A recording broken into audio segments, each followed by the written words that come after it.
ए धौली आउने नै क्या गोठाली।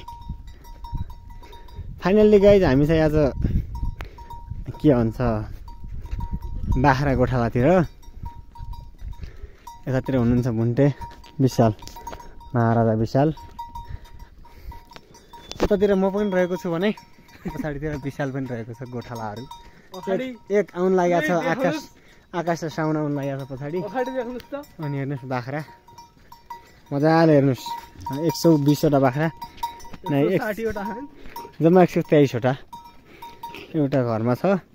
आज 122वटा छन् है जम्मा बाख्राहरू। यो आकाश घँड्यालो हो। यो घँड्यालो यो भुन्टिया खुट्टो बागे बाख्रा यो यो यो हेर कस्तो भएको छ। यो हेर्नुहोस् गाइज यस्तो फुलिसक्यो फाइनली गाइज। मजाले हेर्नुहोस् लाइन तमाम। फर्स्ट सबभन्दा पहिला मेरै बाख्रा रहेछ भाइ भरे हेर। सबभन्दा फर्स्टमा यो बगालको सबभन्दा के भन्छ यसलाई बोके भन्छ। बोके कहाँ छ यो बोके? ए फर्स्ट रहेछ उता एक तल खसी त्यहाँ छ।